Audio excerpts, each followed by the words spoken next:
में बसा आदर्श मोहल्ला अपने नाम की तरह बिल्कुल भी नहीं था, क्योंकि यहाँ हर गली के नुक्कड़ पर ऐसे बुजुर्ग और जवान मिल जाते थे जिनकी नजरें हमेशा कुछ नया और दिलचस्प ढूंढती रहती थी। इसीलिए इस मोहल्ले को ठरकी मोहल्ला नाम देना कोई गलत बात नहीं थी।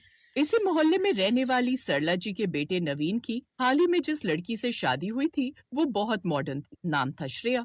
नवीन और श्रेया की शादी दूसरे शहर में हुई थी, जहाँ श्रेया का मायका था। शादी के बाद जब श्रेया घर की बालकनी में खड़े होकर अपने मोबाइल पर गाने लगाकर और हेडफोन लगा एक्सरसाइज कर रही थी, सरला जी ने जब ये नजारा देखा तो श्रेया को टोक दिया। श्रेया बहू, वो मैं कह रही थी तुम इस तरह से बालकनी में एक्सरसाइज वगैरह मत किया करो। ये मोहल्ला तुम नहीं जानती हो, ठरकी लोगों का है। दूसरों के घरों में झांकना, उनकी बहू बेटियों को ताड़ना यहाँ के ठरकी लोगों की आदत है। तुमने देखा होगा यहाँ पर बालकनी में कोई भी लेडी खड़ी। मैं किसी के लिए अपने आप को बदल नहीं सकती। मैं जैसी हूँ वैसी ही रहूंगी। आप मुझे आज के बाद टोकना मत। जिसको मुझे देखना है देखता रहे। मैं वैसी ही रहूंगी जैसे हमेशा से रहती आई हूँ। सॉरी।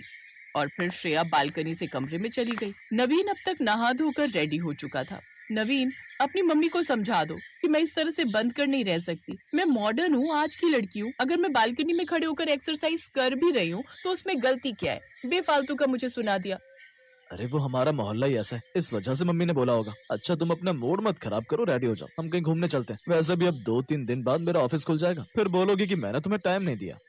वही तो, हनीमून पर 1 हफ्ते के लिए गए थे तो मन ठीक था, पर ये सब बातें कहकर मम्मी जी ने मेरा मूड खराब कर दिया। मैं तैयार हो जाती हूँ, मुझे भी थोड़ी देर के लिए घूमने जाना है। घर पर बहुत घुटन हो रही है। श्रेया अभी कपड़े चेंज करने जा ही रही थी कि तभी सरला जी कमरे में आ जाती हैं। उनके हाथ में नाश्ते की ट्रे थी। बहू, मैंने तुम्हारे लिए गरम गरम आलू के पराठे बनाए हैं, तुम्हें पसंद है ना? सॉरी, मैंने तुम्हें ज्यादा ही बोल दिया। मम्मी जी, आप सॉरी क्यों कह रहे हो? सॉरी तो मुझे कहना चाहिए। मैंने भी तो आपको पलट कर उल्टा जवाब दिया। I am sorry. आप मेरे लिए कितना सोचते हो, पर आप मुझे प्रॉमिस करो, अब इन मोहल्ले वालों की वजह से हम दोनों कोई बहस नहीं करेंगे, कोई लड़ाई नहीं होगी। प्रॉमिस। अब हम दोनों सास बहू कभी नहीं लड़ेंगे। जिसको जो कहना है कहता रहे। मेरी बहू लाखों में एक है।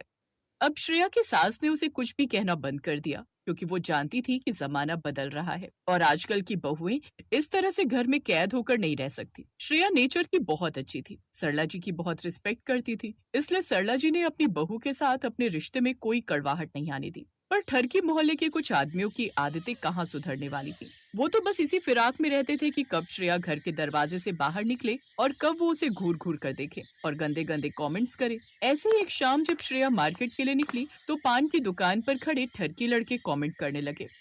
अकेले न बाजार जाया करो, नजर लग जाएगी, हमें भी साथ ले जाया करो। हाँ अरे भाई, मार्केट में आजकल ब्लू जीन्स बड़ी चल रही है, मैं भी सोच रहा हूँ ब्लू जीन्स ले लूं, मैचिंग मैचिंग। हाँ श्रेया लड़कों को कुछ नहीं बोली, वो चुपचाप मार्केट चली गई। अक्सर ऐसे ही घटिया कमेंट्स उसे सुनने को मिलते थे, पर वो एक कान से सुनती और दूसरे से निकाल देती। पर नवीन सब कुछ समझ रहा था।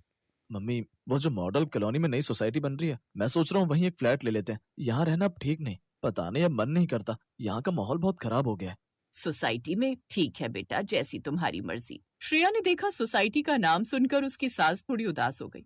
श्रेया जानती थी कि उसकी सास सरला जी को इस घर से बहुत प्यार है, और हो भी क्यों ना। जिस घर में सालों बिता दिए उस घर को छोड़ने का किसका मन करता है। मोहल्ले में रहने की आदत होती है, इसलिए कुछ लोग सोसाइटी में रहने से घबराते हैं, जैसे सरला जी को थी।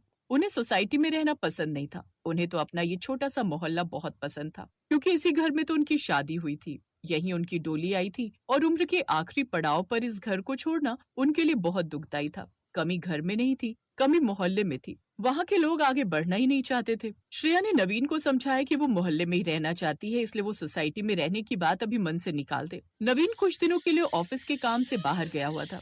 रात के 3 बजे सामने के घर में रहने वाले मिश्रा जी की बहू के रोने की आवाज ने पूरे मोहल्ले को जगा दिया। मोहल्ले के सब लोग इकट्ठे हो गए और बातें करने लगे।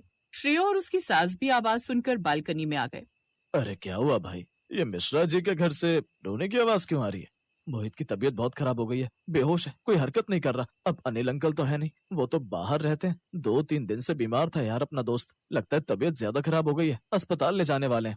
अरे राहुल बेटा, कहीं कोई ऑटो या कैब मिले तो बुला ला, तेरे दोस्त मोहित की तबीयत बहुत खराब हो गई है। अंकल जी, इतनी रात में ऑटो नहीं मिलेगा, यहाँ कहीं किसी के पास कार हो तो आप जल्दी अस्पताल जा सकते हो। मेहता अंकल, आप अपनी कार दे दो इनको। पर चलाएगा कौन? हम में से तो किसी को भी कार चलाना नहीं आती। कार सुनील ले गया है, बहू की रिश्तेदारी में शादी है और मैं भी अब कार नहीं चला पाता। रात के अंधेरे में मुझे तो दिखाई ही नहीं देता। जल्दबाजी में कहीं कोई इंतजाम नहीं हो रहा था। श्रेया को याद आया कि नवीन तो कार ले ही नहीं गया। श्रेया ने तुरंत गाड़ी की चाबी उठाई और अपनी सास से बोली, मम्मी जी आप कुंडी लगा लो, मैं मोहित को अस्पताल ले जा रही हूँ। ठीक है बहू, ध्यान से जाना। नवीन की कार घर के नीचे ही खड़ी रहती थी। श्रेया ने बिना देर किए मिश्रा जी को उनके पोते मोहित के साथ कार में बैठने को कहा।